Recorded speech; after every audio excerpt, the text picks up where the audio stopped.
मित्रांनो, आजचा भाग अगदी धमाकेदार झाला आहे. उदय परत आल्याच्या नंतर धर्माधिकारींच्या कुटुंबामध्ये काही गोष्टी उलगडत आहे आणि त्याचमुळे मालिकेची पूर्ण समीकरणं बदलत आहेत. कावेरीवरती यमुनाला संशय येता क्षणी डिटेक्टिव्हगिरी करत कावेरीच्या मनातलं सत्य शोधून काढण्याच्या प्रयत्नात असतानाच कावेरीने स्वतःच मोठा धमाका केला आहे. बघूयात मग उदय धर्माधिकारींच्या कुटुंबात परत आल्यानंतर नक्की काय घडतंय, चवताळलेल्या अमृताचा प्लॅन फ्लॉप कसा होतोय आणि सोबतच कावेरी असा कोणता बॉम्ब फोडते की ज्यामुळे धर्माधिकारी कुटुंबच हादरून निघालं आहे. बघूयात मग कोण होतीस तू, काय झालीस तू मालिकेचा आजचा 28 ऑगस्टचा भाग. माननी स्वतः उदय कावेरीचा हात एकमेकांच्या हाती देऊन सर्वात मोठा बॉम्ब फोडलेला असतो की त्यांचं ते नातं त्यांना मान्य असल्याचं कबूल करतात, तेही सगळ्यांच्या साक्षीने. तेव्हाच होतो मोठा धमाका. कावेरीच्या हातून हिचक्याने हात काढून घेत उदय सगळ्यांना सांगतो की ही माझी बायको नाहीये. सर्वांनाच मोठा धक्का बसतो. अमृता तर खूपच खुश होऊन जाते. यश कावेरी धक्क्याने एकमेकांकडे बघतात. आता घरातील सर्वांनाच प्रश्न सतावतो, उदय असा विचित्र का वागतोय. तो एकच शब्द बडबडत असतो. कावेरीकडे रागात पाहत म्हणतो की ही माझी बायको नाहीये. कावेरी, यश आणि विद्या तिघांनाही खूपच टेन्शन येतं, कारण आता त्यांचं भांडं फुटतं की काय असं वाटतं. यश पटकन मध्ये पडतो आणि तो उदयला शांत करण्याचा प्रयत्न करतो. दादा, हे बघ, तू स्वतःला त्रास करून घेऊ नको. तू थकलायस ना, आधी तर तू आराम कर.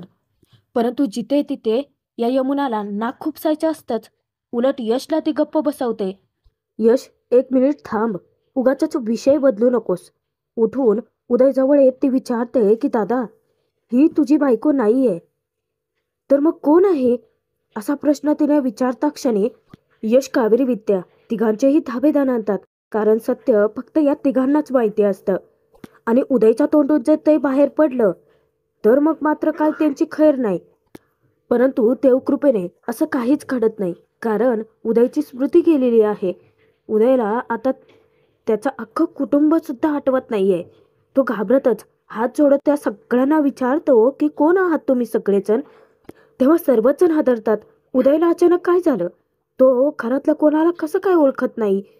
आता सर्वच जण एकदम त्याच्यावरती तुटूनच पडतात की. यमुना म्हणते की मी तुझी सख्खी बहीण. अरे हा यश, आपला भाऊ. काकूही सांगते की मी तुझी पौर्णिमा काकू आहे. विद्याही विचारते, तुम्ही मला ओळखत नाही का, मी विद्या, संदीपची बायको. परंतु उदय यातल्या कोणालाही ओळखत नसतो. अचानकच त्याला चक्कर येते. जेव्हा उदय धाडकन बेडवरती खालती पडतो त्याच वेळेस सर्वांच्या काळजाचा ठोकाच चुकतो. विद्या धावत किचनकडे जाते उदयसाठी पाणी आणण्यासाठी, तर बाबा पटकन यशला डॉक्टरांना फोन करून बोलवायला सांगतात. सर्वच जण खूप घाबरलेले असतात. आता काही वेळानंतर जेव्हा अमृता तिच्या रूममध्ये येते तेव्हा स्वतःवरती आणि धर्माधिकारी कुटुंबियावरती तितकीच चवताळलेली असते, कारण तिचा प्लॅनही फ्लॉप झालेला असतो. त्या सुलक्षणाच्या आयुष्यात सुख परत आलंच कसं नाही, यांच्या आयुष्यात कधीच काही चांगलं घडू देणार नाही असं म्हणत ड्रेसिंग टेबलवरच्या सगळ्या वस्तूंची ती फेकाफेकी करते, तोडफोड करते. दात ओठ खात वैतागून म्हणते, परंतु तो उदय परत आलाच कसा. कारण तिने तर आता खोटं जोडपं आणून सगळ्यांच्या समोर उदय मेल्याचं जाहीरच करून टाकलेलं असतं. आता प्लॅन तर अंगलटच येतो. रागाने लालबुंद होत अमृता आता धर्माधिकारींचं वाईट करण्यासाठी, त्यांच्यावरती पुन्हा संकट आणण्यासाठी, त्यांचं सुख हिरावून घेण्यासाठी पुढे नक्की काय करू शकते याचा विचार करत असते. तोचपर्यंत इकडे मा हात जोडून देवयाईचे आभारच मानतात. देवयाई, तू माझ्या उदयला परत आणलंस. तुझे लाख लाख उपकार आहेत आमच्यावरती. परंतु माझा उदय घरातल्या कोणालाच ओळखत नाही अगं. माझे कान आसुसलेत मा हा शब्द त्याच्या तोंडून ऐकण्यासाठी. हात जोडत त्या देवयाईच्या समोरच गळागळा रडायला लागतात. इकडे अमृताचा फोन अचानक वाजतो. तिला फोन येतो तो माधवीचा. फोन तर ती उचलते, परंतु इतकी रागाने तापलेली असते की काय आहे आई, इथे एकतर माझा प्लॅन फ्लॉप झालाय, तो उदय इथे धर्माधिकारीच्या घरी परत आलाय, त्या सुलक्षणाच्या समोरच मी व्यवस्थित प्लॅन करून उदय घरात परत कधीच येणार नाही असं त्यांच्या मनाला पटवून दिलं होतं. परंतु यश आणि कावेरी अचानकच त्या उदयला कुठून घेऊन आले काय माहिती. धर्माधिकारींच्या सुखावर विरजण टाकायला बसलेली, त्यांच्या वाईटावर टपलेली अमृता आता स्वतःच त्रागा करून घेत असते. जेव्हा घर सोडून चालल्या होत्या तेव्हा तर मारे आनंद साजरा केला होता. उदय घरातल्या कोणालाच कसा ओळखत नाही हा प्रश्न घरातल्या सगळ्यांसोबत कावेरीलाही सतावतो. आता उदयच्या विचारात हरवलेली कावेरी तिची तंद्री लागते आणि जेव्हा यमुना तिच्या समोर येऊन उभी ठाकते, तिने चुटके वाजवतात. कावेरी डचकते. यमुना तिला विचारते की काय झालं कावेरी, तुझ्या चेहऱ्यावरती ही भीती कसली. कावेरी विचारते की भीती. आता या सगळ्या सिच्युएशनचं भान न ठेवता या यमुनाला नुसतं कावेरीला टोमण्यांचा माराच करायचा असतो. जाब विचारण्याच्या नावाखाली ती तेच करते. काय ग उदय दादा, तुलाही नाही ओळखत. नाही म्हणजे तुझ्यासाठी आम्हा सगळ्या घरच्यांना तो सोडून गेला होता ना, मग तरीही तुला कसं काय नाही ओळखत असा ती प्रश्न विचारते. तिथेच अचानक येतात. तेव्हा यश म्हणतो, उदय दादा कुठे होता, कसा होता, कोणत्या सिच्युएशनमध्ये होता याबद्दल आपल्याला काहीच माहिती नाही आहे यामिदी. डॉक्टर चेक करतायत ना दादाला, ते सांगतीलच ना आपल्याला की उदय दादाला नक्की काय झालंय. आता नको तिथे अक्कल पाजळायची हिला सवयच आहे. परत कावेरीला तो प्रश्न विचारणार तेव्हा माच तिला आता दटावते. यमुना, अगं उदय घरी परत आलाय यापेक्षा जास्त महत्त्वाचं काही असूच शकत नाही. त्यामुळे ना तुझ्या या नसत्या शंका काढणं ना बंद कर जरा. मान्य, यमुनाची अक्कल चांगलीच ठिकाणावर आणलेली असते. आता रूममध्ये डॉक्टर उदयला काही प्रश्न विचारतात की हे घर तुमचं आहे, या घरातली सगळी माणसं तुमची आहेत, या घराबद्दल या माणसांबद्दल तुम्हाला काही आठवतंय का. तेव्हा उदय नकार देतो. मग ते विचारतात की तुमचं घर कुठे आहे, तुमची माणसं, तुमचे आई वडील, दुसरे कुठले नातेवाईक ते तुम्हाला आठवत आहेत का. तेव्हा उदय सांगतो की नाही. उदयची मनस्थिती काही ठीक नसते. अचानकच तो ओक्साबोक्शी रडायला लागतो. डॉक्टरांचा हात हातात घेत सांगतो की मला काहीच आठवत नाही आहे डॉक्टर. तेव्हा उदयची स्मृती गेल्याचं डॉक्टरांच्या चांगलंच लक्षात येतं. आता बाहेर एवढं समजावून सुद्धा यमुना माती खायची ती खातेच. परत विचारते, अगं उदयदादाने स्वतःच्या बायकोलाही न ओळखणं किती विचित्र वाटतंय ना. आता तिला काही खडे बोल सुनावणार इतक्यात डॉक्टरच बाहेर येतात. डॉक्टरांना पाहताच सर्वजण शांत होतात. डॉक्टर बाहेर येता क्षणी घरातल्या सगळ्यांनाच धक्कादायक बातमी देतात. ते म्हणजे उदयची स्मृती गेल्याची. तेव्हा सर्वांच्या पायाखालची जमीनच हादरते. विचारतात की म्हणजे उदयला आता आम्ही कोणीच कधीच आठवणार नाही. तेव्हा डॉक्टर सांगतात की मेजर ॲक्सिडेंट झालाय, यामध्ये मेंदूला मार लागल्यामुळे असं घडूच शकतं. आता बाकीचं सगळं त्यांना कधी आठवेल हेही सांगता येत नाही. परंतु डॉक्टर एक महत्त्वाची गोष्ट घरातल्या सगळ्यांना निक्षून सांगतात की उदयच्या मनावरती ताण येईल अशी कोणतीही गोष्ट त्यांना करायची नाही आहे. घाबरलेल्या धर्माधिकारी कुटुंबियांना डॉक्टर समजावतात की थोडा वेळ जाऊ द्यात, हळूहळू त्यांना काही गोष्टी आठवतील. आता त्यांच्या या बोलण्याने घरातल्या सगळ्यांना स्थिर येतो. तर म्हणतात की अजून पुढे काय काय बघावं लागणार आहे तेच जाणे. आता काही वेळानंतर कावेरीच्या रूममधून उदयला यशच्या रूममध्ये आणलं जातं. बाबा जेव्हा उदयकडे येतात तेव्हा उदय शांतपणे झोपी गेलेला असतो. तोचपर्यंत बाहेर कावेरीला घेऊन देवयाईच्या पुढे येतात. आता त्यांच्यावरती नजर ठेवून असते. यमुना, नको त्या चौकशा करायची सवयच आहे ना तिला. जेव्हा स्वतः हळदी कुंकू येतात, कावेरीच्या कपाळी सुद्धा लावतात. हात जोडून देवयाईला सांगतात की माझ्या उदयला सगळं कसं लवकरात लवकर आठवू देत. उदयला नाकारून माझ्या हातून खूप मोठा अपराधच घडला होता, परंतु कावेरीसारखी सून मला लाभली. तेव्हा यमुना धक्क्याने माकडे पाहतच राहते. यश कावेरी दोघेही खूप खुश होतात, कारण मांच्या तोंडून आज पहिल्यांदा कावेरीचं कौतुक ऐकलेलं असतं. आता कावेरीच्या मदतीनेच मी या अपराधातून बाहेर आले. आज तिनेच माझ्या उदयला माझ्या घरी परत आणलं. चक्क हात जोडून कावेरीचे आभार मानतात.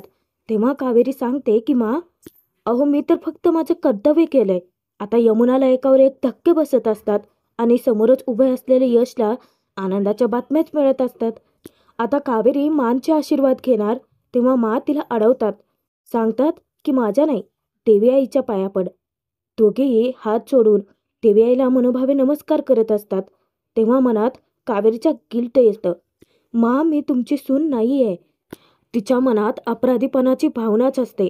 मा, मी अजूनही तुमच्याशी या घरातल्यांशी खोटंच बोलते, परंतु जे करते त्या घरच्यांच्या भल्यासाठीच करते.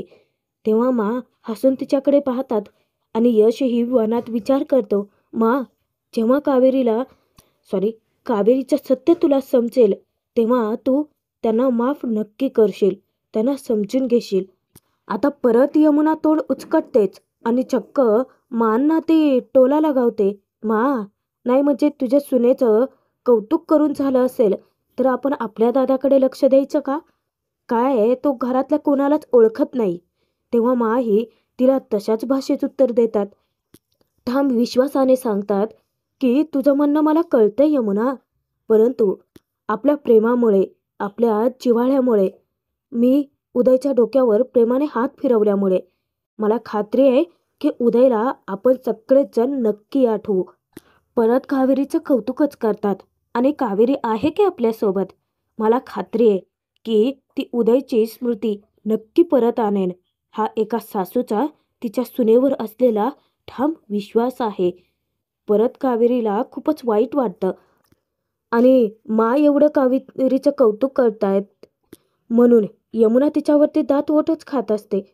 कावेरीच्या डोळ्यांमध्ये आनंदाश्रूही दाटून येतात आणि मनात खूप गिल्टही असतं की मांनी तिच्यावरती किती विश्वास टाकलाय आणि ती काय करते, खोटं बोलून त्या सगळ्यांची फसवणूक तर करते. कावेरीचं मन तिलाच खातं. आता इकडे बाबा खूप वेळ उदयच्या उशाशीच बसून असतात. जेव्हा उदयला जाग येते तेव्हा बाबा खूप खुश होतात आणि उदयजवळ जातात. इतक्यात यशही रूममध्ये येतो. तेव्हा यश हळूच उदयला उठवतो आणि तो बेडला टेकवून बसवतो. दादा, तू ठीक तर आहेस ना? यश म्हणतो की थांब तू, मी पटकन तुझे कपडे घेऊन येतो, ते चेंज कर. यश कपाटातून कपडे घेऊन येतो. तेव्हा उदय अख्ख्या घराला विचित्र नजरेनेच बघत असतो. बाबा सांगतात की हे बघ, आपलंच घर आहे. तेव्हा यश येता क्षणी तो सांगतो की हे घे तुझे कपडे. तरी उदयचं त्याच्याकडे लक्ष नसतंच. अरे, असं काय करतोय दादा? बरं, मला सांग, तुझ्या आवडीची मी ब्लॅक कॉफी घेऊन येऊ का, की तुझ्यासाठी लिंबू सरबत आणू? मी तर म्हणतो की आपण आता डायरेक्ट जेवायलाच बसूयात ना. तेव्हा उदय घाबरतच सांगतो की मला काहीच नको आहे तुमचं. आता त्याच्या मनावरती दडपण आलंय. यशच्या लक्षात येताच यश त्याच्या जवळ बसतो. त्याच्या खांद्यावरती हात ठेवत त्याला प्रेमाने समजावतो, दादा, अरे हे तुझंच घर आहे. उदयला या सगळ्यांचाच खूप त्रास व्हायला लागतो आणि तसंही डॉक्टरांनी सांगितलं होतं ना की त्याच्या मनावर ताण येईल, त्याला त्रास होईल, असं त्यांना काहीच करायचं नाही आहे. म्हणूनच यश त्याला समजावतो की बरं ठीक आहे, ठीक आहे, तू नको काळजी करूस. दादा, मी एक काम करतो, हे बघ, आपले फॅमिली फोटो बघ. फोनमध्ये यश त्यांचा फॅमिली फोटो काढून उदयला दाखवतो आणि उदय एकटक त्याकडे पाहतच राहतो. तेव्हा बाबा आनंदाने सांगतात, अरे तू माझा मुलगा आहेस, या घरचा मोठा मुलगा, आणि हा यश, हा तुझा धाकटा भाऊ आहे. उदय एक एक करत काही फोटोज बघतो की ज्यामध्ये त्याने यशसोबत तितकीच मस्तीही केलेली असते. मा ज्या उदयच्या डोक्यावरून हात फिरवत असतात ते फोटोज पाहिल्यानंतर उदय यशला विचारतो, तू माझा भाऊ आहेस? तेव्हा यश आनंदाने सांगतो की हो दादा, तुला आठवतंय का, लहानपणी आपण सायकल खेळायला जायचो. अरे तूच तर शिकवली होतीस ना मला. आणि उन्हाळ्याच्या सुट्टीमध्ये दिवसभर आपण कॅरम खेळत बसायचो. अरे मी तर तुला कॅरम चॅम्प सुद्धा म्हणायचो. आठवतंय का तुला? हे बघ दादा, हरकत नाही, हळूहळू तुला सगळं नक्की आठवेल. डॉक्टरांनी सांगितलंय आम्हाला तसं. तेव्हा बाबा म्हणतात की हो, अरे उदय, तू परत आल्यामुळे या घरचा आनंद द्विगुणित झाला आहे. तेव्हा यशही सांगतो की हो, अरे दादा, मा दिवसभर तुझी आठवण काढायची, परंतु बघ, आता तू परत आलायस तर किती खुश आहे ती. उदय एक एक करत खूप कौतुकाने ते फोटोज पाहत असतो. तेव्हा यश बाबा सगळ्या त्या जुन्या गोष्टी त्याला समजावत असतात, सांगत असतात की त्याला काही आठवण्याचा प्रयत्न करतोय का तो. इतक्यातच तिथे कावेरी येते. येत्या क्षणी ती सांगते की मी यांच्यासाठी लिंबू सरबत घेऊन आले. तेव्हाच कावेरीला पाहताच उदय तिला प्रश्न विचारतो, तू नक्की कोण आहेस? कारण या फोटोमध्ये तू नाहीच आहेस. तेव्हा कावेरीला धक्का बसतो. ती यशकडे बघते. आता ती थोडंसं चाचपडते बोलताना, की ते मी तुमची असं काहीतरी बरळायला लागते. तेव्हाच बाबा म्हणतात, की "अरे, असं काय करतोयस उदय? तुझी बायको आहे कावेरी." तेव्हा उदय हळूवारपणे बेडवरून उठतो आणि कावेरी समोर येऊन उभा ठाकतो. कावेरीवरती नजर रोखत तो विचारतो, की "तू तू माझी बायको आहे? खरंच?" आता कावेरीच्या मनावर दडपण येतं. यशच्या मनातही भीती दाटून येते. उदयला काहीच आठवत नसतं ना. "अगं पण तू माझी बायको कशी असू शकतेस?" असं म्हणता क्षणी ती हादरते. इतक्यातच मा येते. मासोबत आता डिटेक्टिव्ह यमुना सुद्धा आलेली असते. मा हसून आनंदाने सांगतात, की "हो उदय, अरे ही तुझीच बायको आहे कावेरी." मा कावेरीजवळ येतात. या उदयला सांगतात, की "अरे मोठ्या धीराची आहे तुझी बायको. अरे तुझा जीव हिच्यामुळेच तर आज वाचलाय. तू आपल्या घरात हिच्यामुळेच तर परत आलाय." तेव्हा उदय कावेरीचे आभार मानतो. कावेरीला तो सांगतो, की "मला नाही आठवत आहे की तू नक्की कोण आहेस, परंतु खरंच थँक यू." पुढे तो असं काही बोलतो की कावेरीला धक्काच बसतो. तुझ्यासारखी धाडशी बायको मिळायला खरंच नशीब लागतं. आता तर कावेरीसोबत यशही धक्क्याने बघायला लागतो. कावेरी पुढे काही न बोलता तेथून निघूनच जाते. आता तिचं तसं अचानक निघून जाणं यमुनाला जास्तच खटकतं. मग सुरू होते तिची डिटेक्टिव्हगिरी. कावेरीच्या चेहऱ्यावरती जे टेन्शन दिसतंय ते साधंसुधं टेन्शन नाही आहे. आणि अशाच शंका कुशंका मनात ठेवून नक्की कावेरीच्या मनात काय खळबळ माजली आहे हे सत्य शोधायचं ती ठरवते. हा भाग इथेच संपतोय. पुढील भागात बघूयात. आता तुळशीपाशी लावलेला दिवा विझणार. यश कावेरी एकत्रच तो दिवा विझण्यापासून वाचवतात. मनात यश प्रार्थना करतो की तुझी कृपा कायम आमच्यावरती अशीच राहू देत. आता अमृताच्या मनात तर धर्माधिकाऱ्यांविषयी सुडाची भावना उफाळलेलीच असते. जेव्हा यमुना मुद्दाम कावेरीला उदयच्या खोलीत पाठवण्याच्या प्रयत्नात असते, हे सांगून की तू त्याची बायको आहेस ना, मग आता तुझं कर्तव्य हे आहे की त्याच्याकडे लक्ष द्यायचं. आता मात्र कावेरी मोठं भॉम्ब फोडते. ती सांगते की सॉरी, मी त्यांच्या खोलीत नाही जाऊ शकत कारण मी त्यांची बायकोच नाही आहे. तेव्हा सर्वांनाच धक्का बसतो. आता काय होईल? सत्य बाहेर पडेल का?